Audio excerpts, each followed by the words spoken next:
رحم الله من قرأ الفاتحة.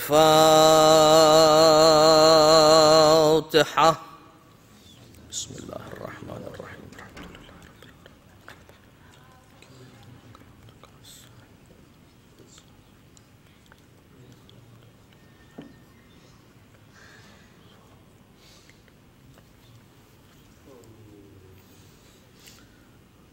لا حول ولا قوة إلا بالله العلي العظيم.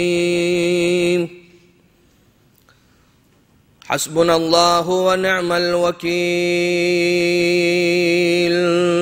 نعم المولى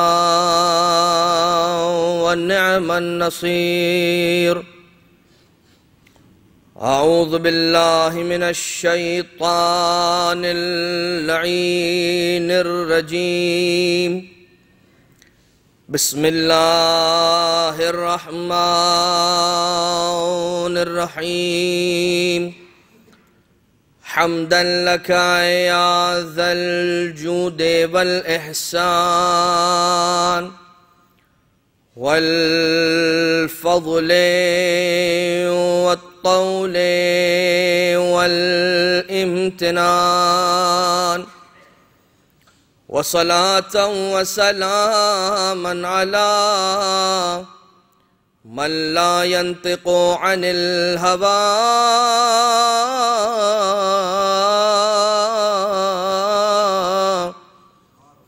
إن هو إلا وحي يوحى.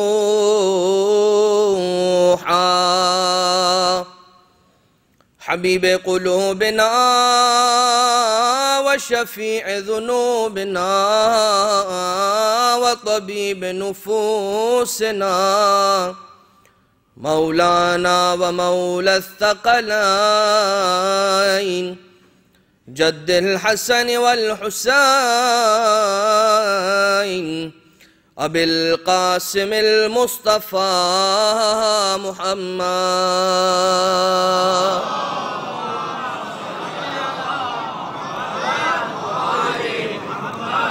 وعلى آله الذين أذهب الله عنهم الرجس وطهرهم تطهيرا.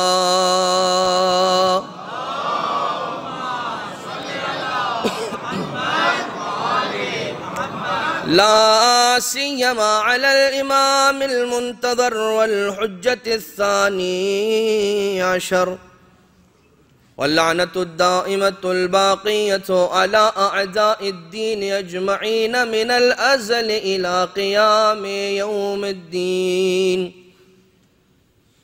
أما بعد، فقد قال الله سبحانه وتعالى في محكم كتابه المبين وفرقانه الحكيم وقوله الحق وهو أصدق القائلين.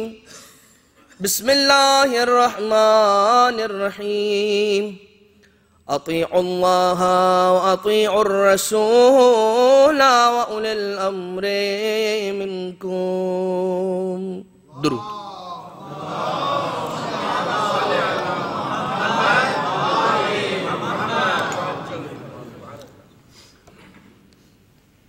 سن 1439 ہجری کے ایام عزا کے سلسلے میں منعقد ہونے والے عشروں میں کا آخری عشرہ امام بارگاہ علی رضا شارجہ میں منعقد ہو رہا ہے، کہ جس کا اختتام رسول اکرم کی رحلت کی مناسبت سے ہوگا، اور پروردگار عالم کا شکر ادا کرتے ہیں ابتدا ہی میں اور ہر لمحہ کہ اس نے ہمیں یہ توفیق عنایت فرمائی اور اس نے ہمیں یہ سعادت عنایت فرمائی کہ اجر رسالت کو ادا کرنے کی کوشش کرنے کے لیے فرش عزا پر آ گئے. اور یقیناً یہ وہ عظیم سعادت ہے، وہ عظیم سعادت ہے پروردگار عالم کی جانب سے جو ہمیں اور آپ کو عطا کی گئی. چھٹے امام صادق آل محمد امام جعفر صادق علیہ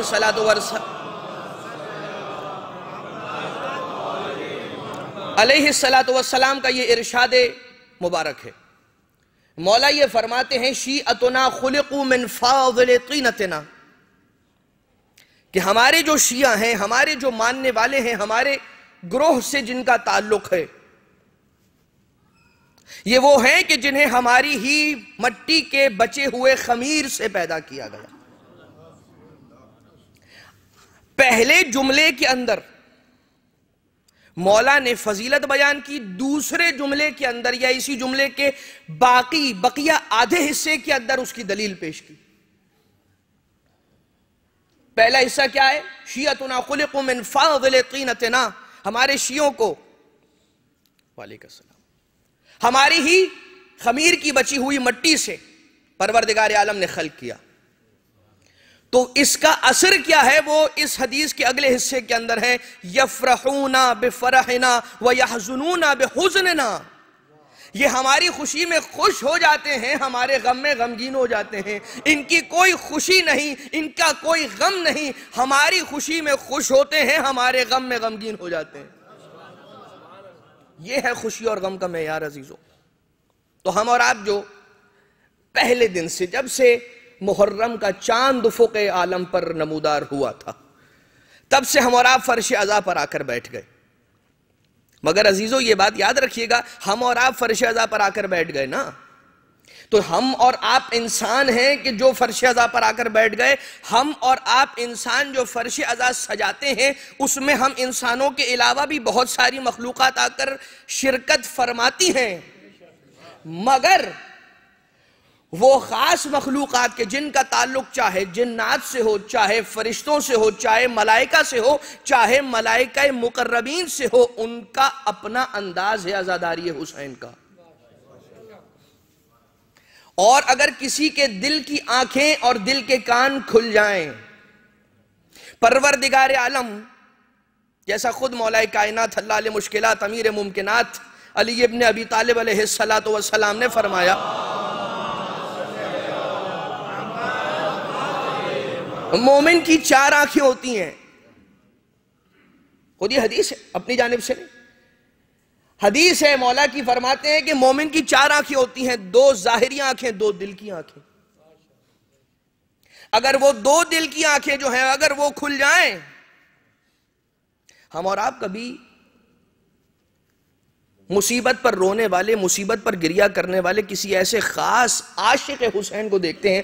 عاشق کہوں گا میں اس کے لیے لفظ عاشق، کیونکہ محبت ابتدا ہے، عشق کمال ہے۔ محبت کا کمال جو ہے نا وہ عشق ہے، عشق۔ تو کوئی ایسا عاشق کہ جو مصیبت سننے کے بعد برداشت نہ کر سکتا، اسے دیکھتے ہیں تڑپ جاتے ہیں۔ عزیزو ہم ایسا گریہ نہ بھی کر سکتے ہو نا، اور ہمیں کسی مصیبت کے بیان پر رونا نہ آ رہا ہو، تو اس رونے والے کو دیکھ کر رونا آ جاتا ہے نا، ایسا ہے کہ نہیں؟ تو اگر ہمارے دل کی 2 آنکھیں کھل جائیں اور ہم فرشتوں کا گریہ دیکھ لیں، جگر پھٹ جائیں، برداشت نہ کر سکیں۔ مگر عزیزو بات جہاں سے شروع ہوئی تھی، یحزنون بحزننا ویفرحون بفرحنا، یا دونوں اعتبار سے ملتا ہے، یفرحون پہلے یحزنون بعد میں، یا یحزنون پہلے یفرحون بعد میں، دونوں اعتبار سے حدیث ملتی ہے کہ ہماری خوشی کوئی خوشی نہیں، ہمارا غم غم نہیں، اہل بیت کا غم ہمارا غم، اہل بیت کی خوشی ہماری خوشی۔ کیوں؟ کیونکہ ہماری خاطر جو ان کے پاس تھا وہ پروردگار عالم کے نام کر دیا، جو ان کے پاس تھا وہ سب کچھ لٹا دیا، تاکہ ہم تک معارف اہل بیت اور معارف اسلام کو پہنچایا جا سکے۔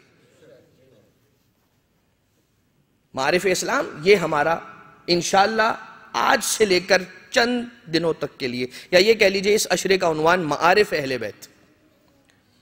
مجھے ابھی کسی نے بتایا کہ معرفت اہل بیت، مگر شاید میں پہنچا نہیں پایا تھا۔ دراصل جو ہمارا موضوع رہے گا وہ موضوع ہے انشاءاللہ بتوفیق خدا، بمدد جناب سیدہ سلام اللہ علیہا،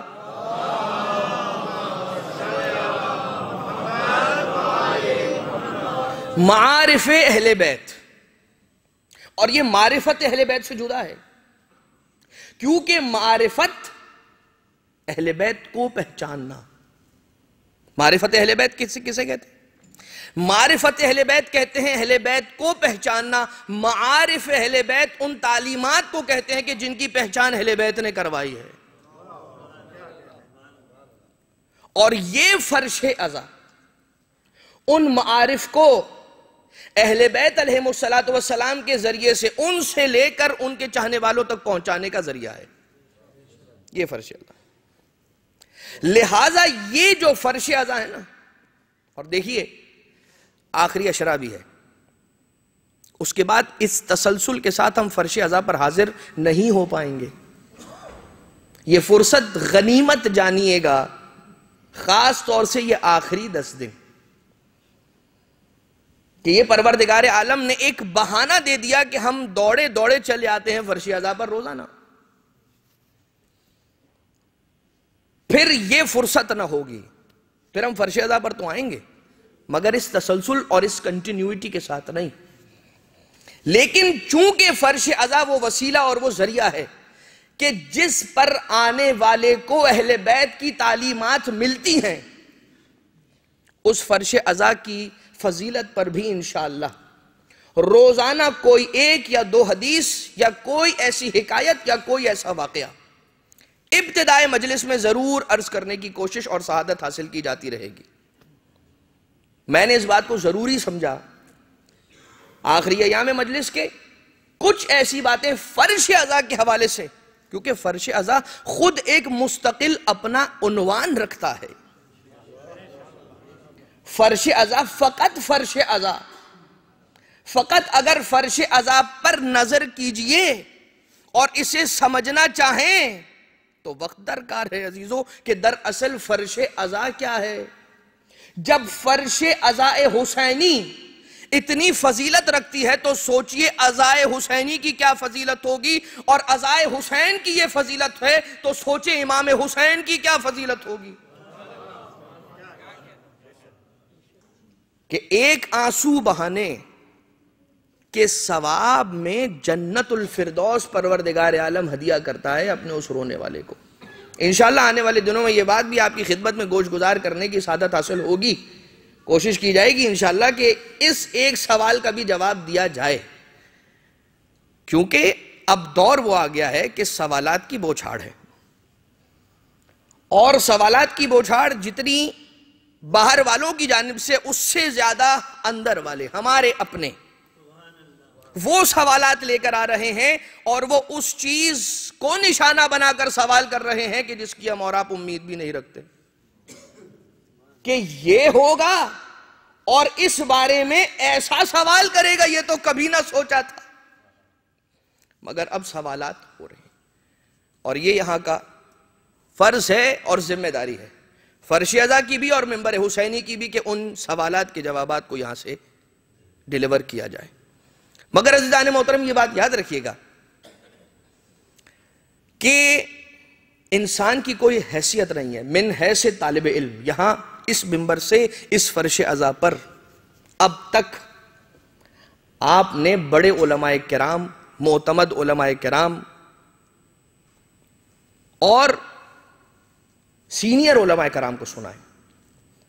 تو ایک طالب علم کی حیثیت سے کچھ عرائض کو آپ کی خدمت میں عرض کرنے کی کوشش کی جائے گی اگلے انشاءاللہ چند دنوں تک، اس خاطر کہ پروردگار عالم اس زبان سے حق کو جاری کرے، اور جو بات اہل بیت اپنے بندوں تک پہنچانا چاہتے ہیں اس کے لیے ہمیں ذریعہ قرار دیں. اس دعا کی قبولیت کے لیے اور رحمتوں کو، برکتوں کو، مغفرتوں کو، عافیتوں کو اپنی اس محفل میں شامل کرنے کی نیت سے بآواز بلند سارے مل کر ایک درود پڑھیے گا محمد و آل محمد.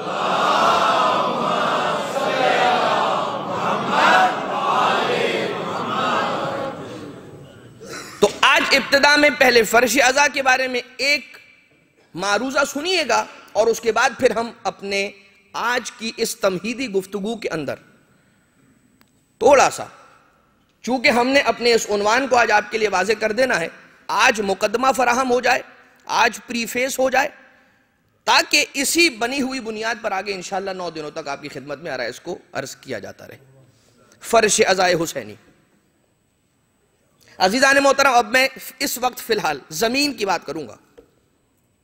علماء اپنی ساری زندگی گزارتے ہیں، اور گزارنے کے بعد وہ علماء کی جو خصوصیت کے ساتھ علماء حقہ ہیں اور اپنی زندگی کو اہل بیت کے علم کو حاصل کرنے کے لیے وقف کر دیتے ہیں، اور اپنی جبین سوال کو ان کے در کے سامنے جھکا دیتے ہیں، اور اپنے کشکول گدائے علم کو ان کی دیوڑی پر لے کر جاتے ہیں، اور کشکول کو سامنے کر کے اپنی جھولی پھیلا کر باب العلم علی ابن ابی طالب کے بارگاہ میں جا کر یہی کہتے ہیں کہ مولا آپ باب العلم ہیں، اگر آپ کے دربار سے علم نہیں ملے گا تو کہاں سے علم ملے گا؟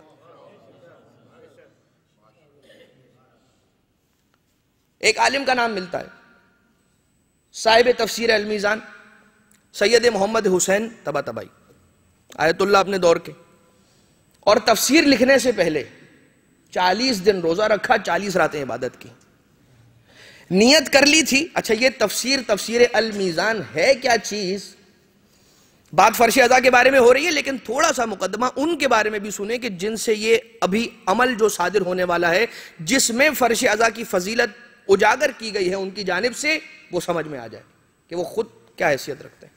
یقیناً اس میں تو کوئی شک نہیں ہے کہ معصومین 14 ہیں، معصومین 14 ہیں، لیکن جو غیر معصومین میں ان سے قریب ہونے کی کوشش کرتے ہیں ان کا کیا طریقہ ہوتا ہے یہ سن لیں. 40 روز عبادت، روزہ، 40 راتیں عبادت کی، اور مولا کائنات علیہ السلام کے در پر توسل اختیار کیا. مولا تفسیر قرآن لکھنا میرے بس کی بات نہیں ہے، آپ ناطق قرآن ہیں، مجھے قرآن صامت کی تفسیر میں کچھ لکھنا ہے، اگر آپ کی مدد نہ ہوئی تو میں تفسیر نہیں لکھ سکتا. اور اس کے بعد مولا سے توسل کیا، اور مولا کی مدد شامل حال ہوتی رہی. یقیناً ان کے در پر جا کر اپنی جھولی پھیلا کر مانگنے والے کو وہ خالی تو نہیں لوٹاتے عزیزوں. مولا کائنات کرم کا در ہے، کرم کا پہاڑ ہے. تو کیا ہوا؟ تفسیر لکھ رہے ہیں. لیکن عزیزان محترم میں بات کو مختصر کروں، اب آگے بڑھ رہا ہوں. یہ پہنچے آیت اللہ سید محمد حسین طباطبائی، یہ ایک امام بارگاہ میں پہنچے، ایک حسینیہ میں پہنچے، اپنے ایک شاگرد کے ساتھ ہیں. یہ وہ دور ہے کہ جس دور کے اندر شاگرد اور استاد کا رشتہ ایسا نہیں ہوتا تھا کہ جیسا آج ہوتا ہے. چند گھنٹوں کا رشتہ، یا صبح ہے تو شام ساتھ نہیں ہے، رات ساتھ نہیں ہے، اب اگلی صبح ملاقات ہوگی، ایسا نہیں ہوتا تھا. کئی دن ساتھ رہتے تھے، کئی مہینوں ساتھ گزارتے تھے ایک ہی حجرے کے اندر، اور ان کی شاگردی اختیار کیا کرتے تھے. اب وہ دور ختم ہو گیا. لیکن ایک امام بارگاہ پہنچے، اور امام بارگاہ پہنچنے کے بعد اس امام بارگاہ اور اس حسینیہ کی دیوار کو چومنے لگے، اس کے ستونوں کو بوسہ دینے لگے، اس کی اینٹوں کو لب لگا کر چومنے لگے. تو شاگرد نے سوال کیا، استاد محترم یہ آپ کا عمل سمجھ نہیں آیا. اس وقت نہیں روکا، جب مناسب وقت پایا تو روکا. سوال کیا اس کی حکمت کیا ہے؟ جواب میں اتنا ہی کہا، خدا کی قسم میدان حشر میں اس امام بارگاہ کی اینٹیں بھی پروردگار عالم سے حق شفاعت رکھیں گی، حق شفاعت حاصل کریں گی. یہ اینٹیں جو حسینیہ امام بارگاہ، وہ امام بارگاہ کے جو فرش عزا ہے، وہ فرش عزا کے جہاں پر حسین کے عزادار آ کر حسین کی تعلیمات کو بیان کرتے ہیں، حسین کی مصیبت کو بیان کرتے ہیں، ان کا غم سن کر، ان کی مصیبت سن کر آنسو بہاتے ہیں. اس امام بارگاہ کی اینٹیں اتنی فضیلت رکھتی ہیں کہ میدان حشر میں پروردگار عالم سے، پروردگار عالم میدان حشر میں کیا ہوگا؟ آیت الکرسی کے اندر ہے نا کہ کوئی شفاعت نہیں رکھ سکتا، نہیں کر سکتا کسی کی الا باذنہ، سوائے اس کو حق ہوگا شفاعت کا کہ جسے پروردگار عالم اذن عطا کرے. امام بارگاہ کی اینٹیں بھی ان چیزوں کے اندر ہوں گی کہ جنہیں پروردگار عالم سے حق شفاعت حاصل ہوگا. یہ فرش عزا. اچھا یہاں پر تو مجلس ہو جاتی ہے اور مجلس ختم ہو جاتی ہے، اور مجلس ختم ہو جانے کے بعد مجلس عزا کے اختتام پر ہوتا کیا ہے؟ مومنین اپنے اپنے گھروں کو لوٹ جاتے ہیں. ایک ذکر زمین والوں کا، ایک ذکر آسمان والوں کا سنیں. جب یہاں سے مولا حسین علیہ السلام کا غم منانے والے فرش عزا پر آ کر جمع ہو کر ان کا ذکر کرتے ہیں، اور اس کے بعد اس ذکر کا اختتام ہو جاتا ہے، وہ محفل ختم ہو جاتی ہے اور سارے کے سارے منتشر ہو جاتے ہیں، اپنی اپنی منزلوں کو لوٹ جاتے ہیں، تو اس کے بعد کیا ہوتا ہے؟ اس کے بعد پروردگار عالم کی جانب سے فرشتوں کو اجازت ملتی ہے، اور اس کے بعد وہ آسمان سے زمین پر نازل ہوتے ہیں اس مقام پر کہ جہاں پر مجلس امام حسین منعقد ہوئی تھی، اور اس مقام کے زمین، فرش، ستون سے اپنے پروں کو مس کرتے ہیں، اور اس سے مس ہونے کے بعد یہ عالم بالا کی طرف دوبارہ سے پرواز کر جاتے ہیں، واپس سے اوپر پلٹ جاتے ہیں. اور جب یہ جنت الفردوس کے اعلیٰ منازل میں پہنچ جاتے ہیں تو حوران جنت ان سے سوال کرتی ہیں کہ جنت الفردوس جنتوں میں کی سب سے اعلیٰ جنت ہے، تم یہاں آ رہے ہو، جنتوں میں اعلیٰ جنت جنت الفردوس، اس جنت الفردوس کی خوشبوؤں میں سب سے اعلیٰ خوشبو مشک و عنبر کی ایسی خوشبو نہیں سونگی جیسی خوشبو تمہارے پاس سے آ رہی ہے، یہ بتاؤ آ کہاں سے رہے ہو؟ جواب یہی دیتے ہیں فرشتے، ہم کہیں نہیں، زمین پر اس جگہ گئے تھے جہاں حسین کی مجلس برپا ہوئی تھی.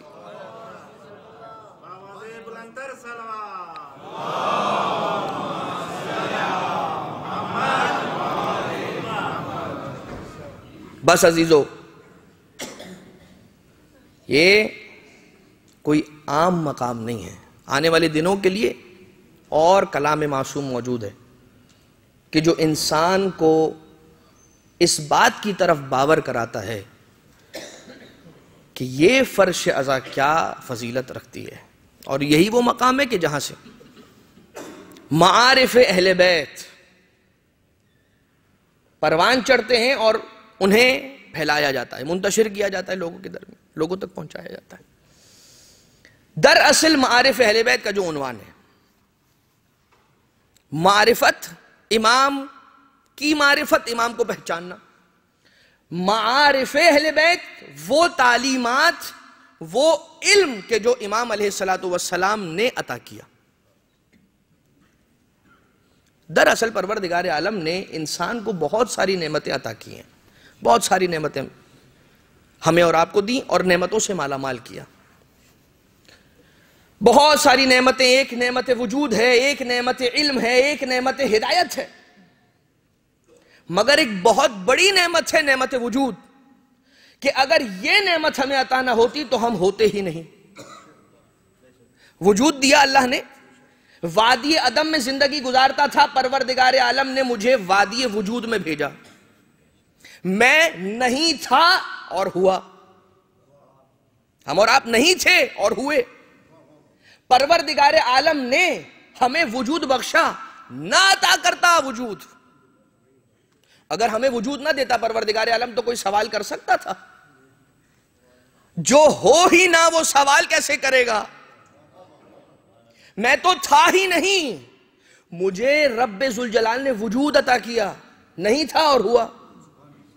اچھا، تو صرف ایک یہ نعمت نہیں ہے، جب مجھے وجود دے دیا نا تو اب تک اتنی پریشانی نہیں تھی کہ وجود نہیں تھا، مگر اب جب وجود آ گیا نا تو بہت سارے تقاضے وجود کے ساتھ پیدا ہو گئے.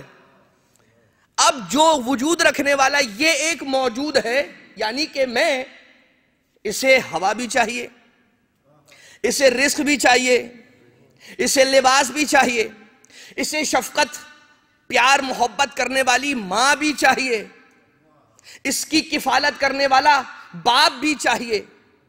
تو پروردگار عالم نے وجود بھی عطا کیا اور وجود کے ملحقات بھی عطا کیے. پروردگار عالم نے عطا کیا. پروردگار عالم وجود نہ دیتا کوئی سوال نہیں کر سکتا تھا. اس کے معنی یہ ہوئے کہ یہ فقط اور فقط میرے پروردگار کا فضل تھا، یہ اس کا کرم تھا کہ اس نے وجود عطا کیا. یہ اس کے کرم کی نشانی ہے، یہ اس کے کرم کی دلیل ہے کہ میں نہ تھا، عالم عدم میں تھا، عالم وجود میں آیا، اور اس کے بعد پروردگار عالم نے مجھے ضرورت تھی رزق کی، رزق بھی دیا، ضرورت تھی لباس کی، لباس بھی دیا، ضرورت تھی زبان کی بولنے کے لیے، ورنہ یہ سوچئے، فقط اتنا سوچئے کہ انسان کے پاس عقل ہے، انسان کے پاس سوچنے کی طاقت ہے، انسان کے پاس سمجھنے کی طاقت ہے، انسان کے پاس فہم و فراز کی قوت ہے، وہ چیزوں کو دیکھتا ہے، معلومات کو جمع کرتا ہے، اس معلومات کو، اس انفارمیشن کو کوریلیٹ کرتا ہے، اس سے کنکلوژن نکالتا ہے، اس سے نتیجہ نکالتا ہے، مگر خدا نہ خواستہ اگر اس کے پاس وہ زبان ہی نہ ہو کہ جس سے اپنے ذہن کے اندر آنے والے ان مطالب کو لوگوں تک منتقل کر سکے، تو کتنا بڑا نقص ہو انسان کے اندر، مگر پروردگار عالم نے وہ بھی عطا کیا۔ اور اس دنیا کے اندر ان آنکھوں کو دکھانے کے لیے خوبصورت مناظر بھی بنائے، ساتھ رہیے گا کچھ دیر کے لیے تاکہ ایک نتیجہ آپ کی خدمت میں دے سکو۔ ان آنکھوں کو خلق کیا تو ان آنکھوں کو دکھانے کے لیے خوبصورت مناظر بھی پروردگار عالم نے خلق کی، بلکہ یہ کہہ لیجئے، بلکہ اس چیز کو سم اپ کر کے ایک چھوٹے سے جملے کے اندر قید کر کے آپ کی خدمت میں عرض کر دیا جائے، پروردگار عالم نے تمام نعمتوں کو خلق کر کے کہا کہ سخرا، بسم اللہ الرحمن الرحیم، سخرا لکم ما فی السماوات و ما فی الارض، اے حضرت انسان جو میں نے خلق کیا وہ سب کچھ تیرے لیے خلق کر دیا۔ مطلب کیا ہوا؟ مطلب کیا ہوا اس کے معنی کیا ہوئے؟ فقط و فقط آیت تو نہیں ہے، ترجمہ تو نہیں ہے، کیا معنی ہے اس کا، کیا مفہوم ہے؟ اے انسان، میں نے ہر چیز کو خلق کیا اور خلق کرنے کے بعد اسے تیرے ہاتھ میں دے دیا کہ جیسے چاہے اس سے استفادہ کر لے۔ سخر لکم ما فی السماوات و ما فی الارض، ہر چیز کو تیرے لیے تسخیر کر دیا، مسخر کر دیا، تجھے صاحب تصرف بنا دیا۔ سمجھیے گا، غور کیجئے گا، توجہ عزیزو، توجہ، میں نے مسخر کر دیا۔ کیا مثال ہے اس کی؟ اللہ نے سورج بنایا، ہم اور آپ سورج سے بجلی بناتے ہیں یا نہیں بناتے ہیں؟ پروردگار عالم نے پانی خلق کیا، پانی سے بجلی بناتے ہیں یا نہیں بناتے؟ پانی سے طہارت حاصل کرتے ہیں یا نہیں کرتے؟ پیاس بجھاتے ہیں یا نہیں بجھاتے ہیں؟ تر و تازہ ہو جاتے ہیں یا نہیں ہو جاتے ہیں؟ یعنی کہ پروردگار عالم نے مسخر کر دیا، میں نے ایک پانی بنایا، اس سے تو آگے اور ساری نعمتوں کو ڈسکور کرتا چلا جا۔ لیکن یہ انسان جو کہتا ہے نا انوینشن، اسے انوینشن نہیں کہنا چاہیے، اسے کہنا چاہیے ڈسکور، اس لیے کہ وہ تھی پہلے سے، پروردگار عالم نے اسے پہلے سے خلق کر دیا تھا۔ انسان نے تو فقط اس ایک نعمت عقل کے ذریعے سے اس پر سے پردے کو ہٹا دیا ہے۔ یہ پروردگار عالم کا کرم۔ تو اس کے بعد پروردگار عالم کیا کہتا ہے؟ اب ذرا سنیے گا، ہم نتیجے کی طرف بڑھتے چلے جائیں تاکہ بات بہت زیادہ طولانی نہ ہو جائے، آپ کی خستگی کا سبب نہ بن جائے۔ بات کیا ہے؟ پروردگار عالم نے ہر نعمت کو خلق کیا اور اس کے بعد کہا ہے حضرت انسان، ساری کی ساری نعمتیں خلق کر دی تیرے لیے اور تجھے خلق کر دیا اپنے لیے۔ درود بھیجئے محمد و آل محمد۔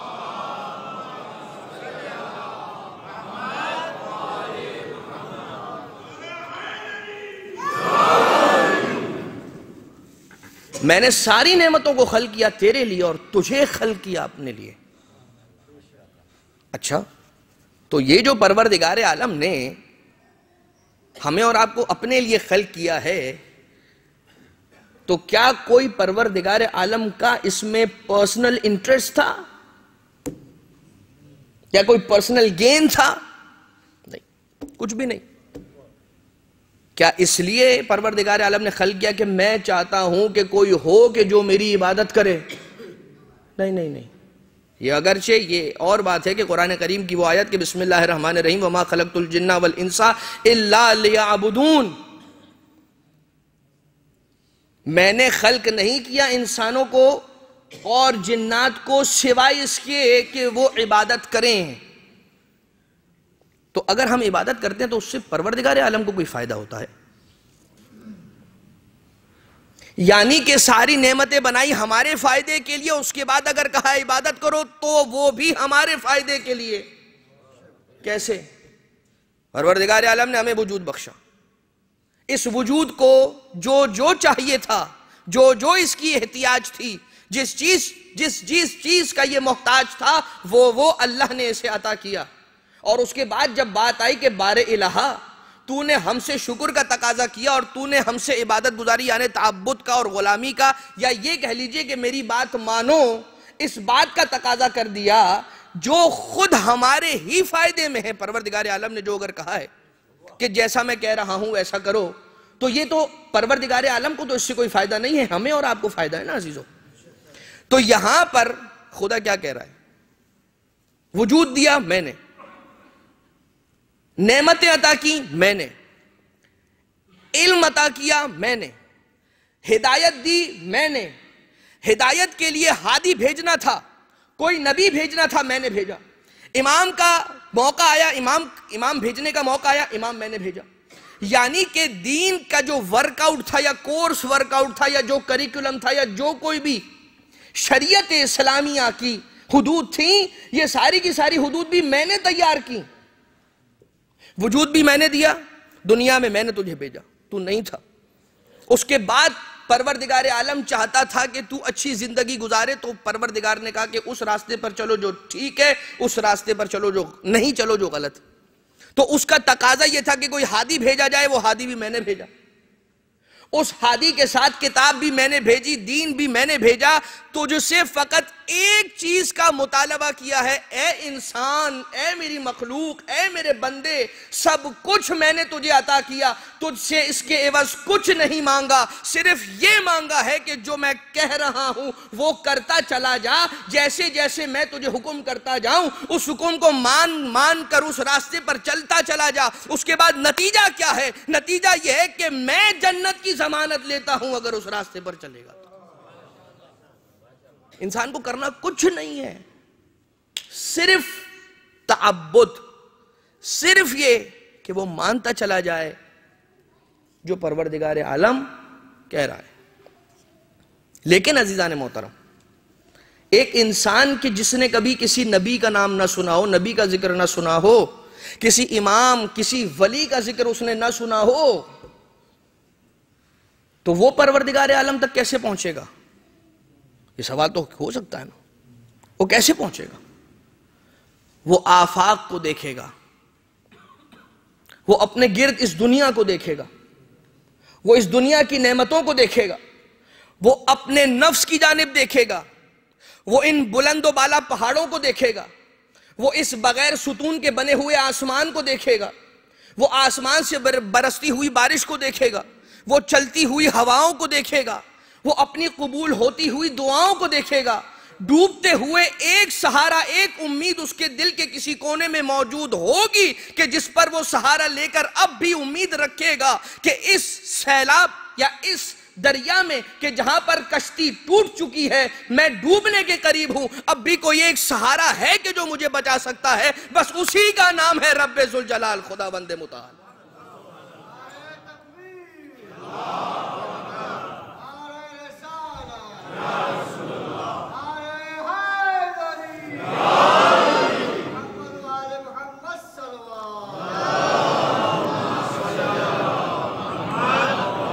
اور یہ دلیل چھٹے امام علیہ السلام کی دلیل ہے کہ ہم اپنی جانب سے نہیں عرض کر رہے، لیکن عزیزان محترم، جب پروردگار عالم کی ان نشانیوں کو دیکھے گا، ان آیات کو دیکھے گا کہ جو کائنات کی ذرے ذرے میں پوشیدہ ہے، ہر جانب پوشیدہ ہے، ہر جگہ جہاں نظر دوڑاؤ پروردگار عالم کا جلوہ نظر آتا ہے، ہر چیز میں پروردگار عالم کا جلوہ موجود ہے۔ جب ان چیزوں کو دیکھے گا اور ان کے ذریعے سے اگر خدا تک پہنچ گیا تو خدا کے نمائندے تک بھی پہنچ جائے گا، پروردگار عالم کا یہ بتا۔ اور یہی وجہ ہے کہ خود اچھا دین سمجھنے کی جو ابتدا ہے وہ کہاں سے ہوتی ہے؟ اللہ کو سمجھنے کے ذریعے سے اور اللہ پر ایمان لانے کے ذریعے سے۔ یہی وجہ ہے کہ ائمہ طاہرین علیہ السلام نے اس سیکوینس کو بھی ان دعاؤں کے اندر ملحوظ خاطر رکھا کہ جن دعاؤں کو ائمہ نے ہمیں تعلیم فرمایا۔ کون سی دعائیں؟ اللہم عرفنی نفسک، فَإِنَّكَ إِن لَمْ تُعَرِّفْنِي نَفْسَكَ لَمْ أَعْرِفْ نَبِيَّكَ یا لم أعرف رسولک. اللہم عرفنی رسولک فَإِنَّكَ إِن لَمْ تُعَرِّفْنِي رسولک لَمْ أَعْرِفْ حجتک. اے خدا مجھے اپنی معرفت عطا فرما، خود کو پہچانوا، اپنی معرفت مجھے عطا کر. اگر میں تجھے نہ پہچان سکا تو تیرے نبی کو کیسے پہچانوں گا؟ اور اے خدا مجھے اپنی نبی کی، اپنے رسول کی معرفت عطا فرما. اگر ان کی معرفت مجھے حاصل نہ ہوئی تو لم اعرف حجتک، تو میں تیری حجت کو نہیں پہچان سکوں گا. اللہم عرفنی حجتک، اے خدا مجھے اپنی حجت کی معرفت عطا فرما، پہچانوا، ان کی معرفت مجھے عطا فرما. اللہم عرفنی حجتک فإنک ان لم تعرفنی حجتک ضللت عن دینی. اے خدا اگر مجھے حجت کی معرفت نہ ہوئی، امام زمانہ کی معرفت نہ ہوئی، حسن عسکری کے لال کی معرفت نہ ہوئی تو میں اپنے دین سے گمراہ ہو جاؤں گا.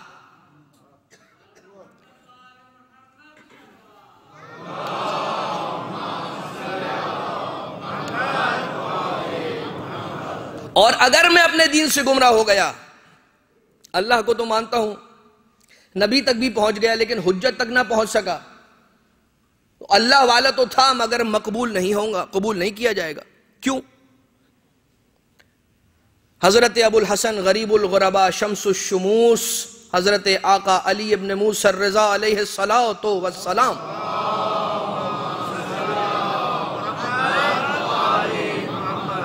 ارشاد فرماتے ہیں کہ 8ویں امام علیہ السلام کی بھی حدیث، اور ان کے علاوہ تقریباً ہر امام نے معمولی سے الفاظ کے رد و بدل کے ساتھ اس حدیث کو اور اس حدیث کے مفہوم کو ضرور ارشاد فرمایا ہے کہ من مات ولم یعرف امام زمانہ مات میتۃ جاہلیہ. مجھے ترجمہ کرنے کی بھی ضرورت نہیں ہے، آپ سب پہنچ گئے. اس کے معنی کیا ہوا کہ اگر کوئی شخص زمانے کے امام کی معرفت کے بغیر اس دنیا سے چلا گیا تو جاہلیت کی موت مرا، پھر پروردگار عالم اسے تو قبول نہیں کرے گا. اچھا اس کی مثال بھی ہے ہمارے پاس. اس کی مثال ہے شیطان. بڑی ابرز اور بڑی ظاہر مثال ہے. کیا شیطان اللہ والا نہیں تھا؟ عزازیل جس کا نام تھا بعد میں ابلیس ہوا اور اب آج کل شیطان ہے. ہمیشہ سے شیطان ہی ہے. لیکن شیطان پروردگار عالم، دیکھیے میں ایک جملہ عرض کر دوں اور اس کے بعد میں آگے بڑھ جاؤں تاکہ بحث بہت زیادہ طولانی نہ ہو. کیا شیطان کی بات ہوئی نا، سجدہ نہیں کیا، بار بار کا آپ نے سنا ابا واستکبر وکان من الکافرین، ہو گیا ابدی کافرین میں سے ہو گیا، انکار کر دیا. پروردگار عالم نے ایک سجدہ مانگا نہیں کیا تو کان من الکافرین. ابا واستکبر، انکار کیا اور استکبار بھی کیا. صرف انکار کیا یہ الگ گناہ، انکار کے بعد استکبار کیا، تکبر کیا، وہ ایک الگ گناہ. جسارت خدا کو ماننا اور ہے، خدا کی ماننا اور بات ہے. خدا کو مانا مگر خدا کی نہیں مانی شیطان نے. اللہ والا تھا، کانا من الکافرین، کافرین میں سے ہو گیا. حیات القلوب علامہ مجلسی رحمۃ اللہ علیہ کی کتاب کہ جس کے مختلف والیومز ہیں، اردو زبان میں بھی اس کا ترجمہ ہو گیا. پروردگار عالم نے شیطان سے کیا کہا تھا؟ ایک سجدہ، یہ میں نے آدم خلق کر دیا ہے، اس کے سامنے سجدہ کرنا ہے. ملائکہ نے سب نے سجدہ کیا الا ابلیس، سوائے ابلیس کے. اور اس کے بعد کا معاملہ آپ کو معلوم. تو انکار تو کیا کہ میں سجدہ نہیں کروں گا، مگر پروردگار عالم کے سامنے ایک آفر کو پیش کیا. اے خدا، I have an offer for you. یہ میں اپنے زبان میں اور اپنے انداز سے ایک حکایت آپ کی خدمت میں پیش کرنے کے لیے کہہ رہا ہوں، بات کو سمجھنے کے لیے کہ اے خدا، ایک آفر، ایک ڈیل کرتے ہیں. ڈیل کیا؟ یہ ایک سجدہ مجھے معاف کر دے، یہ ایک سجدہ مجھے معاف کر دے، اس کے بعد کائنات کا کوئی ایسا حصہ نہیں ہوگا کہ جہاں پر میں اپنی پیشانی رکھ کر تیری الہیت اور اپنی عبودیت کا اقرار نہ کر دوں. بہت بڑی پیشکش ہے. استغفر اللہ ربی واتوب الیہ، استغفر اللہ ربی واتوب الیہ. اگر آپ یہ دیکھیں نا، دو باتیں نا، کہ ایک تجزیہ عدد کا ہے اور ایک تجزیہ کیفیت کا ہے، جس کو ہم اور آپ انگلش کے اندر اگر اس انداز سے کہیں کوالٹیٹیو انالائسس اور کوانٹیٹیو انالیسس. اگر آپ کوانٹٹی کے اعتبار سے دیکھیں، بہت بڑی آفر، بہت بڑی پیشکش. استغفر اللہ ثم استغفر اللہ، نعوذ باللہ من ذالک. پروردگار عالم نے کہا نہیں، انکار کر دیا. حیات القلوب کا جملہ اب آپ کی خدمت میں عرض کر دوں. پروردگار عالم نے کہا اے ابلیس، جو تو کرے وہ عبادت نہیں ہے، جو میں کہوں وہ عبادت ہے. درود بھیجیے گا سارے مل کر، محمد و آل محمد.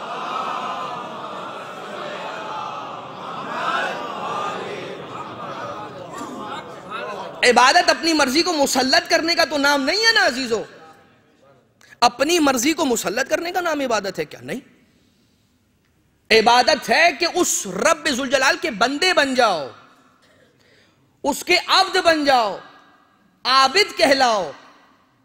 ایسے عابد کہلاؤ کہ شیطان لاکھ نماز کی حالت میں آ کر سانپ بن کر آپ کے انگوٹھے کو چباتا رہا، آپ کی توجہ پروردگار عالم سے ہٹی نہیں. اب یہ عابد کوئی عام عابد نہیں رہا. ہاتف غیبی آئی، انتا زین العابدین.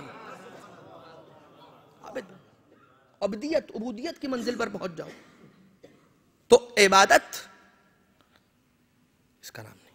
ٹھیک. پروردگار عالم اگر آپ دیکھیں کیا کہہ رہا ہے شیطان، ایک سجدہ معاف کر دے، اس کے بعد زمین کائنات کے چپے چپے پر تیرے نام کا سجدہ کروں گا. پروردگار عالم نے کہا نہیں نہیں، اگر کرنا چاہتا ہے تو یہ ایک سجدہ کر. اگر یہ سجدہ کرتا ہے تو میرا بندہ ہے، نہیں کرتا تو ابلیس ہے. اس کے معنی یہ ہوئے کہ کبھی کبھار عدد زیادہ ہونے کے باوجود بھی کیفیت کے سامنے ہار جایا کرتا ہے. نہیں پہنچی عزیز، نہیں پہنچی. توجہ کریں عزیزان محترم، میں کیا کہنا چاہ رہا ہوں. عدد زیادہ ہونے کے باوجود بھی کبھی ایسا بھی ہوتا ہے کہ کیفیت کے سامنے ہار جایا کرتا ہے. خلوص کی بڑی اہمیت ہے، اس سے غافل نہ ہوئیے گا عزیزو. یہ خلوص ہی ہوتا ہے کہ جو انسان کے ایک مختصر سے عمل کو بڑی تعداد کے سامنے فتح دلا دیا کرتا ہے. اور اگر میں کیا کہنا چاہ رہا ہوں عزیزو، توجہ فرمائیے گا. میں یہ کہنا چاہتا ہوں کہ اگر فقط اور فقط عدد معیار ہوتا، اگر فقط اور فقط عدد معیار ہوتا تو ایک ضربت ثقلین کی عبادت پر بھاری نہ ہوتی. اور یہ ایک ضربت کس کی ضربت؟ یہ تو دیکھیے، ضربت کسی عام انسان کی ضربت نہیں ہے. آپ اور میں بھی بڑی ضربتیں لگاتے ہیں. کسی پر تہمت کی ضربت لگاتے ہیں، کسی کی غیبت کرتے ہیں تو ایک ضربت لگاتے ہیں، کسی پر جھوٹ باندھتے ہیں تو ایک ضربت لگاتے ہیں، کسی کا مال کھاتے ہیں تو ایک ضربت لگاتے ہیں، کبھی حق کے اہل بیت کھا جاتے ہیں وہ ایک ضربت لگاتے ہیں، بڑی ضربتیں لگاتے ہیں. بہرحال ہم اور آپ کا کیا کہنا. اور یہ بات ہمیشہ یاد رکھیے گا کہ معصوم کا مقابلہ اور کمپیریزن کبھی غیر معصوم سے کرنے کی کوشش نہیں کیجیے گا. غیر معصوم کو ہمارے لیے فالو کرنے کے لیے بنایا گیا ہے، ہمارا ان سے تقابل کرنے کے لیے نہیں بنایا گیا. ارے ہمارا تقابل تو جناب سیدہ کی ایک کنیز فضہ کے مقابلے میں نہیں ہو سکتا، تو سیدہ تو بہت عظیم بات ہے. تو پروردگار عالم خلوص، ایک ضربت ثقلین کی عبادت. لیکن یہ جو ایک ضربت ہے، یہ ضربت کس کی ہے یہ تو دیکھیے کہ جو امام المتقین ہے، جو امیر المؤمنین ہے، جو قائد الغر المحجلین ہے، السلام علی الحاکم فی یوم الدین جو ہے، جو زیارت مولا کائنات علیہ السلام کا جملہ مفاتیح الجنان کے اندر خود شیخ عباس قمی نے اس حدیث کو روایت کرتے ہوئے لکھا کہ علی ابن ابی طالب، مثال کے طور پر ایک عالم کی کہی ہوئی بات آپ کی خدمت میں عرض کرتا ہوں تاکہ وہ جو میں آپ کی خدمت میں عرض کرنا چاہ رہا ہوں وہ واضح ہو جائے. کیا کہتے ہیں کہ اگر صرف اور صرف حضرت موسیٰ کا عصا لایا جائے اور اسے فرعون کے سامنے ڈال دیا جائے تو وہ سانپ نہیں بنے گا. جب تک موسیٰ کا ہاتھ عصا سے مس نہ ہو جائے وہ اثر اس میں پیدا نہیں ہوگا. اس کے معنی یہ ہوئے کہ صرف اور صرف تلوار کمال نہیں دکھائے گی، علی کا ہاتھ ذوالفقار کے دستے میں ہونا چاہیے تو پھر وہ اثرات دکھائے گی.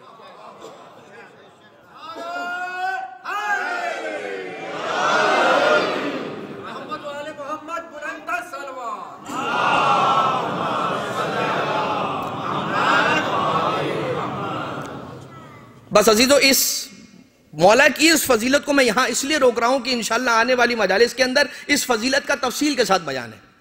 لیکن ہم اگر آگے بڑھیں اور یہ دیکھیں کہ یہ فضیلت ہے کس کی، یہ بھی تو دیکھیں کہ مولا کائنات علیہ السلام کی یہ فضیلت ہے کہ اگر ان کا ہاتھ نہ ہو، جب ان کا ہاتھ. اچھا، بہرحال ائمہ طاہرین علیہم الصلوۃ، جب بھی میں گھڑی کی طرف دیکھتا ہوں تو پھر میں کہیں اور جاتے جاتے دوبارہ سے واپس آ جاتا ہوں. ذہن میں کوئی بات آتی ہے کہ اسے عرض کر دوں، لیکن پھر گھڑی کی سوئیوں کی جانب جیسے نگاہ پڑتی ہے تو فوراً سے اس بات کو آپ کی خدمت میں عرض کرنے کے ارادے کو ترک کر دیا جاتا ہے. لیکن خیر انشاءاللہ آنے والے دنوں میں بتوفیق خدا. بہرحال پروردگار عالم کی بارگاہ سے رحمتوں کو مزید سمیٹنے کے لیے ایک اور درود بھیجیے محمد و آل محمد.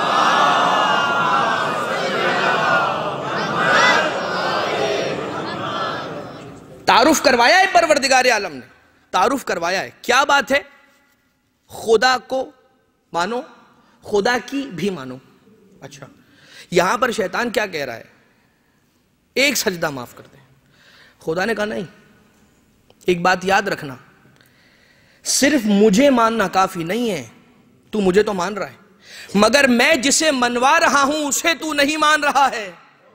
اس کے معنی یہ ہوئے کہ اسے بھی ماننا ہے اور وہ جسے منوائے اسے بھی ماننا ہے اور وہ جسے جو منوائے اسے وہ ماننا ہے.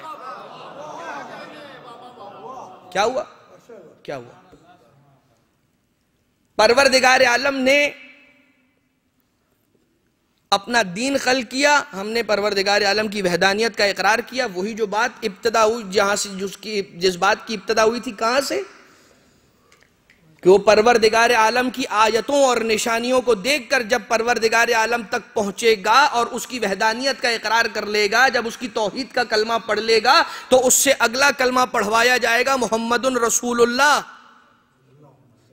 جب پروردگار عالم کی توحید کو مان لیا تو اب حکم خدا کو مانیں گے. حکم خدا ماننے کے لیے سر تسلیم خم کریں گے. پہلا حکم آئے گا، کہو محمد رسول اللہ. اور اس کے بعد جب محمد رسول اللہ مان لیں گے تو ہمیں میدان غدیر میں پروردگار عالم کا یہ رسول اس علی کو اٹھا کر دکھاتا ہوا نظر آئے گا جس علی نے خیبر کا دروازہ اپنے ہاتھوں پر اٹھایا تھا. نبی نے اس علی کو اپنے ہاتھوں پر غدیر کے میدان میں اٹھا کر سب کو دکھا کر کہا، پڑھو علی ولی اللہ. تو اب یہ کیا بات آگے بڑھ رہی ہے کہ پروردگار عالم، اچھا ہمارا کوئی اصرار ہے؟ اسی بات کو، اسی سلسلے کو اگر آپ مزید آگے لے کر چلیں تو یہ بات 12 اماموں کے حوالے سے بھی آتی ہے. عزیزو ایک بات یاد رکھیے گا، ہمارا نہ علی پر اصرار ہے، ہماری کوئی ضد نہیں ہے، کوئی ضد نہیں ہے ہماری. ہمارا نہ علی پر اصرار ہے، نہ محمد مصطفیٰ صلی اللہ علیہ وآلہ وسلم پر اصرار ہے، نہ ہمارا 12 پر اصرار ہے. ہمارا نہ 12 پر اصرار ہے. پروردگار عالم نے اگر 12 کا حکم اپنے نبی کی زبان وحی ترجمان سے نہ دلوایا ہوتا اور اگر 12 سے زیادہ کہا ہوتا، ہم 12 سے زیادہ کو مانتے، 12 سے کم کو کہا ہوتا، ہم 12 سے کم کو مانتے، میدان غدیر میں علی کے علاوہ کسی اور کو اپنے ہاتھوں پر اٹھا کر دکھا کر کہا ہوتا اسے مانو، اسے مانتے. یہ تو ہم اپنا ذاتی کوئی ایشو ہے ہی نہیں، یہ تو توحید کے تقاضے ہیں کہ جو پورے ہو رہے ہیں.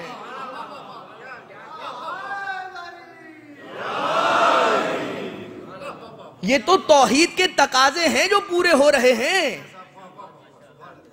کہ جب پروردگار کو مانا، اللہ اپنے حبیب سے بہت محبت کرتا ہے، اور وہ یہ چاہتا ہے کہ جب تک محمد کی رسالت کی گواہی نہ دلوا لوں تب تک دین مکمل نہیں ہوگا۔ اور اس کے بعد جب تک علی ولی اللہ، یا یہ کہہ لیجئے کہ ولایت علی ابن ابی طالب علیہ السلام کی گواہی، یا یہ کہ لوگوں کو نہ بتا دوں کہ محمد مصطفیٰ کے بعد اب کسے فالو کرنا ہے، یعنی سلسلہ نبوت کا اختتام کب ہو رہا ہے، امامت کے سلسلے کا آغاز کب ہو رہا ہے، آپ بتا ہی نہیں سکتے۔ یہ دونوں سلسلے ایسے جڑے ہوئے ہیں، سلسلہ ہدایت ہے نا، اس میں گیپ تو نہیں آ سکتا۔ یہاں سلسلہ نبوت ختم ہوا، اسی سے جڑا ہوا سلسلہ امامت کا آغاز ہو گیا، اور اس پر نص ہے۔ اور غدیر کے میدان میں علی کی ولایت کا اقرار کر کے پھر پروردگار عالم نے قرآن میں یہ ارشاد فرمایا، الیوم اکملت لکم دینکم، آج میں نے اپنے دین کو تمہارے لیے مکمل کر دیا، وَأَتْمَمْتُ عَلَيْكُمْ نعمتی، اور اپنی نعمتوں کو تمہارے لیے تمام کر دیا، وَرَضِيتُ لَكُمُ الْإِسْلَامَ دِينًا، اور تمہارے لیے دین اسلام سے میں راضی ہو گیا۔ ولایت علی کے اقرار کے بغیر دین رضی اللہ نہیں ہوتا، بندہ دین کو سند نہیں ملتی ہے جب تک مولا کی ولایت کا اقرار نہیں ہو جاتا۔ تو پھر انسان، ایک درود بھیجئے سارے مل کر، محمد و آل محمد۔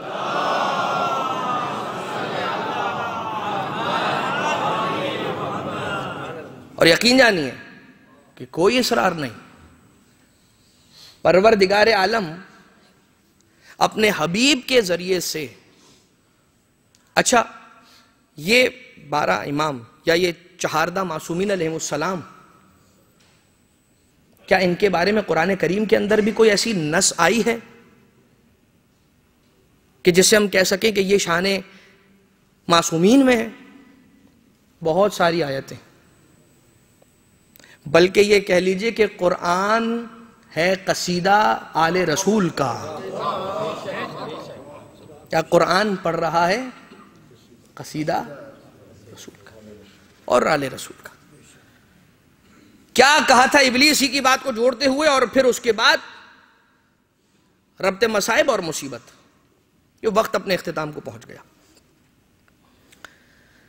کیا کہا تھا ابلیس نے کہ اے خدا، میں پھر ٹھیک ہے، اب میں تیرے دربار سے راندہ درگاہ، یعنی تیرے دربار سے نکال دیا گیا، اب میں تیرے دربار سے نکالا جا رہا ہوں، لیکن یہ کہہ کے جا رہا ہوں کہ تیرے بندوں کو صراط مستقیم پر بیٹھ کر، صراط مستقیم کے پاس بیٹھ کر نہیں، صراط اعلیٰ صراط مستقیم، ایک صراط مستقیم پر، کبھی پھر اور انشاءاللہ کسی اور موقع پر یہ صراط مستقیم پر بیٹھ کر بہکانے کے مقصد کیا ہے، اور صراط مستقیم سے معنی سے مراد رسول نے کس کو بیان کیا؟ خیر، میں بہکاؤں گا، بٹ گمراہ کروں گا۔ إِلَّا عِبَادَكَ هُمُ الْمُخْلَصِينَ، میں گمراہ کرنے کی کوشش تو سب کو کروں گا، میں گمراہ کرنے کی کوشش تو سب کو کروں گا، چاہے معصوم ہو غیر معصوم ہو۔ انبیاء میں سے بہت ساروں کے پاس آیا، انبیاء کی ازواج کے پاس آیا، ائمہ کے پاس آیا، جس کی مثال آج ہماری اس جلسے کے اندر بھی آئی، اس مجلس کے دوران بھی آئی، سید سجاد آقا علیہ السلام کے پاس۔ لیکن میرا یہ وار نہیں چلے گا، الا عبادک ہم المخلصین، صرف وہ افراد بچ جائیں گے میرے اس وار سے کہ جو تیرے مخلص بندے ہوں گے۔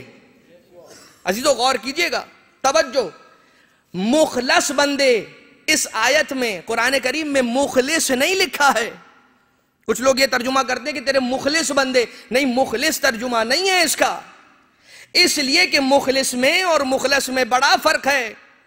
مخلص وہ ہوتا ہے جو اپنے آپ کو پاک کر لے، مخلص وہ ہوتا ہے جسے خدا پاک کرے۔ آؤ قرآن کریم میں ڈھونڈیں اسے کہ جسے پروردگار عالم نے پاک کیا ہو، سوائے اس آیت کی اور کچھ سمجھ نہ آئے گا۔ بسم اللہ الرحمن الرحیم، انما یرید اللہ لیذھب عنکم الرجس اہل البیت ویطہرکم تطہیرا۔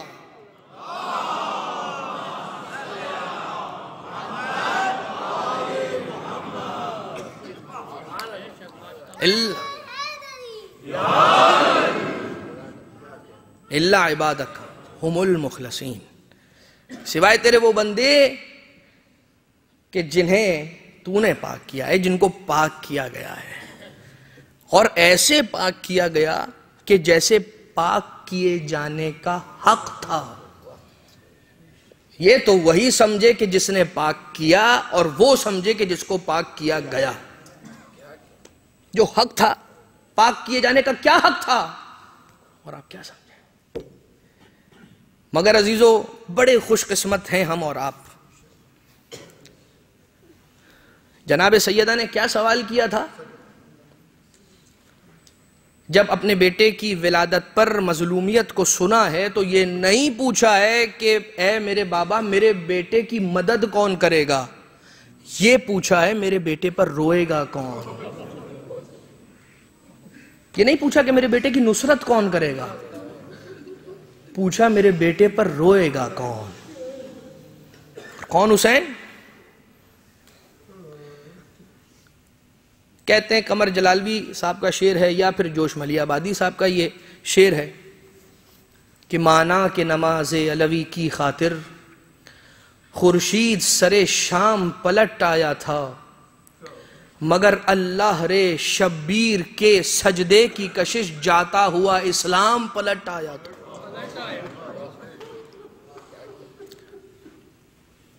وہ معاشرہ کہ جس میں جمعہ کی نماز بدھ کے دن پڑھا دی جائے، اس معاشرے کی ابتریت کا اندازہ لگائیے۔ اور کیا تقاضا تھا قاتل حسین کا، کیا تقاضا تھا؟ لا نبی جاء ولا وحی نزل، نہ کوئی نبی آیا نہ کوئی وحی آئی۔ نبی کے انکار کے ذریعے سے عقیدہ نبوت کا انکار کیا، وحی کے انکار کے ذریعے سے توحید کے عقیدے کا انکار کر دیا۔ اب وہی اٹھے گا کہ جو وارث علم الانبیاء ہے، جو جگر گوشہ محمد مصطفیٰ ہے۔ اپنے نانا سے کیا وعدہ پورا کرنے کے لیے حسین ابن علی مدینہ کو چھوڑ کر مکہ کے بعد دشت نینوا، اور سارے کے سارے مصائب آپ نے سنے۔ مگر عزیزو، بات ہماری جہاں سے شروع ہو کر رکی، یہی تو ایک جملہ تھا نا کہ جسے مانتے ہو اس کی بھی مانو، ہے نا؟ یہی جملہ تھا۔ اور اس جملے کا ایک لفظ میں اگر ترجمہ کیا جائے یا اسے ایک لفظ میں ڈھالا جائے تو وہ لفظ کیا ہے جانتے ہیں؟ وفاداری۔ میں وفاداری کا ذکر کر رہا ہوں، اس وقت آپ کے ذہن میں جو تصویر آ رہی ہے نا، میں اسی تصویر کا ذکر کرنا چاہ رہا ہوں۔ جو نام آپ کے ذہنوں میں وفا کا ذکر سن کر آیا ہے نا عزیزو، میں انہی کا ذکر کرنا چاہ رہا ہوں، اور انہی کی مادر گرامی کا ذکر کرنا چاہ رہا ہوں۔ سوچئے کہ وفا کا کمال کیا ہوگا، وفا کی معراج کیا ہوگی کہ لفظ وفا کہو نام عباس ذہنوں میں آتا۔ میرے بھائی ابتدا میں جو سوز خانی کر رہے تھے، کیا دردناک کلام پڑھ رہے تھے، جب ہوئے بازوئے عباس قلم دریا پر، غل تھا زخمی ہوا سقائے حرم دریا پر، غرق خون ہو گیا وہ بحر کرم دریا پر، مشک و دانتوں میں پکڑے ہوئے یوں آتا ہے دہانے شیر میں جس طرح شکار آتا۔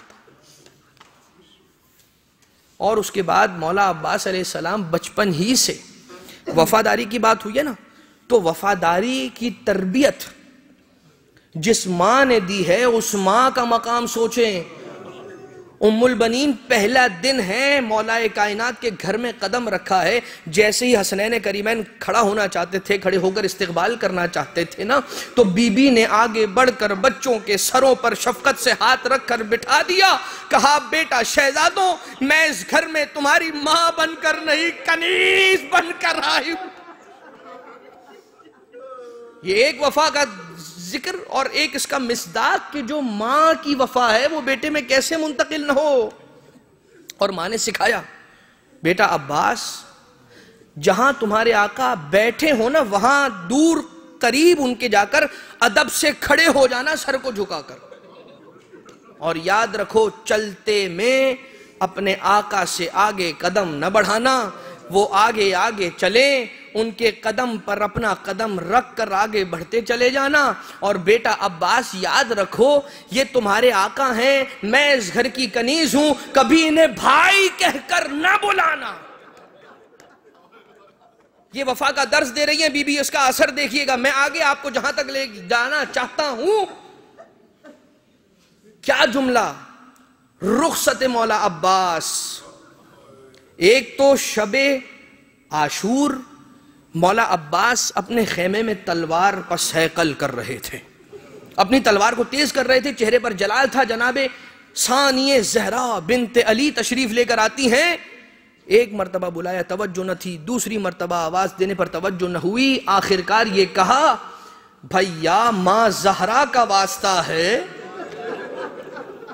ہر چیز ایک جانب رکھی، کھڑے ہوئے، سر کو جھکایا، ہاتھوں کو جوڑا، کہا شہزادی مجھے بلا لیا ہوتا غلام حاضر ہو جاتا، آپ نے خود کیوں زحمت فرمائی؟ کہا عباس کل سب کی تلواریں چلیں گی، تیری تلوار نہ چلے گی۔ اِنَّا لِلَّهِ وَإِنَّا إِلَيْهِ رَاجِعُونَ کہہ کر اپنی تلوار کو نیام میں عباس نے رکھا۔ یہ وفاداری۔ وقت رخصت عباس، بس دو جملے سن لیجئے، وقت رخصت عباس۔ مولا عباس علیہ السلام جب جا رہے تھے نا، تو مولا سے جناب ثانیہ زہرا بنت علی سلام اللہ علیہ نے ایک سوال پوچھا تھا، اس سوال کو سنیں اور اس سوال کا جواب سنیں۔ سوال تھا کہ بھیا عباس تم تو جا رہے ہو اور تم ہمارے اور اہل حرم کی بیبیوں کی چادروں کے محافظ تھے، ہمارے کفیل تھے، تم جا رہے ہو، یہ بتاؤ عباس ہمیں کس کے سہارے چھوڑ کر جا رہے ہو؟ یہ سوال تھا عباس کا، یہ سوال تھا جناب زینب کا، اور عباس کا جواب دیکھیے۔ کچھ کہہ کر تو عباس جواب نہ دے سکے، اس وقت تو سر جھکا کر تشریف لے گئے بچوں کے لیے پانی لانے کے لیے۔ عباس اس کے بعد واپس تو نہ آ سکا، مگر عباس کا کٹا ہوا سر ہے۔ ایک سر ایسا تھا جو نوکے نیزہ پر بلند نہ ہوتا تھا، جب بھی نوکے نیزہ پر اٹھایا جاتا تھا وہ نوکے نیزہ سے زمین پر آ کر گر جاتا تھا۔ ارے اس سر کو آگے بڑھایا جائے تو کیسے بڑھایا جائے؟ آقا سید سجاد سے جب وجہ پوچھی گئی نا تو مولا سید سجاد نے یہی کہا، اے پوچھنے والے تو نے ہمارے غم کو تازہ کر دیا، وہ کوئی اور نہیں ہمارا غیور چچا عباس تھا۔ جب بھی نوکے نیزہ پر سر بلند کیا جاتا تھا، چچا کی نگاہوں کے سامنے جن بیبیوں کی چادروں کی حفاظت کا ذمہ تھا ان کے بے مکناؤ چادر کے سر آ جاتے تھے، چچا برداشت نہ کر سکتے تھے، سرنوں کے نیزہ سے زمین پر آ جاتا تھا۔ مگر عزیزو لعینوں نے حل کیا نکالا؟ سر عباس کو بھی تو ساتھ ساتھ لے جانا تھا نا۔ ایک رسی لائے، اس رسی سے سر عباس کو باندھ دیا گیا، اس رسی کو گھوڑے کے گلے میں ڈالا گیا۔ ارے جب بھی گھوڑا آگے بڑھتا تھا اس کے سموں سے مولا کا سر ٹکراتا تھا۔ ارے سر عباس کاٹا گیا ایک بار، زخمی ہوتا رہا بار۔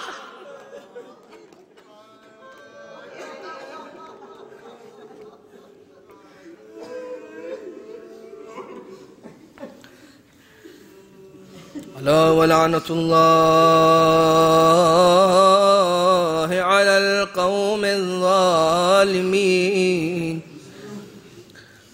وَسَيَعْلَمُ الَّذِينَ ظَلَمُوا عَلَى مُحَمَّدٍ أَيَّ مُنْقَلِبٍ يَنْقَلِبُونَ۔